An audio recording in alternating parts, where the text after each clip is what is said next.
পুকুর নেই, এটা মাছ মারতে হচ্ছে পুকুর নেই। আরে এখানে একটা অত বড় মাছ দেখছিলাম, এটা নামে গেছে। এটা কি রাস্তা নেই? রাস্তা নেই এটা। এটা রাস্তা আছে, আমার পুকুরে গেছে।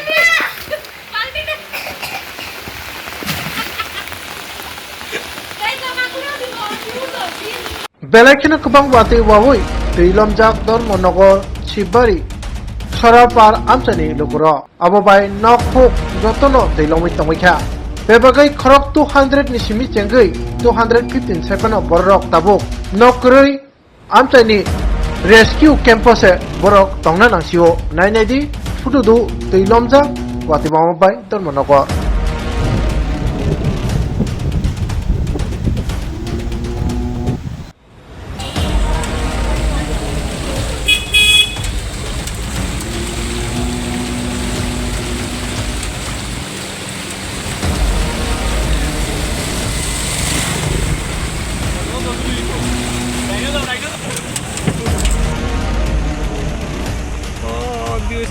Sorry, guys.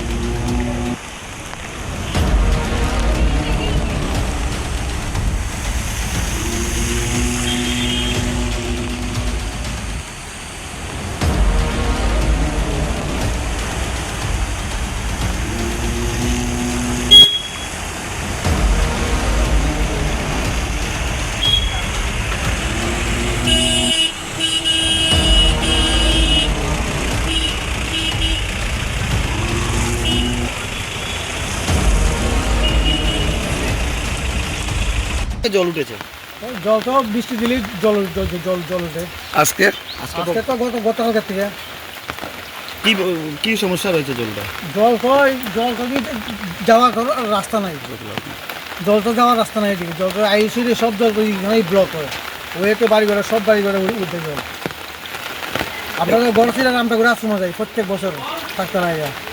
এখন জল ওঠার পর কোন প্রশাসনিক লোক কেউ আইছিল না আপনাদের সাথে? আমি তো বাইকে সামনে ওখানে আইসি, টাউনে গেছিলাম ঘরে খাওয়া যাচ্ছে না, খাওয়ানে আনবার লেগে কই দিয়ে খাওয়ান আনলেন? হোটেল থেকে। মানে জল উঠলে হোটেলই আপনাদের বর্ষা? হ্যাঁ, হোটেল দিতে লাগে না, রামটাপুর আশ্রম দিতে লাগে। এখানে টোটাল কত পরিবার আছে?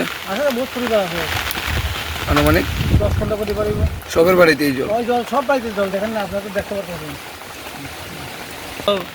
ভোরবেলা থেকে একদম প্রতিটা বাড়িতে, কারো উঠানে, কারো ঘরে।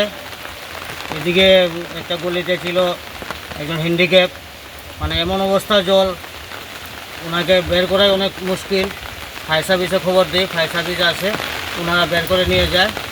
আর আমাদের এখানে রামঠাকুর আশ্রমে একটা অস্থায়ী শিবির করা হয়েছে, ওখানে নিয়ে ওনাকে রাখা হয়েছে। এবং আমি যাই এলাকাবাসী প্রত্যেককে বলে আসি যে রামঠাকুর আশ্রমে অস্থায়ী শিবির করা হয়েছে, বেশি অসুবিধা হলে আপনারা রামঠাকুর আশ্রমে আসবেন। পরিবার আছে এখানে বর্তমান? প্রায় তো এই ছড়াপাড়া এলাকায় 250 পরিবার আছে।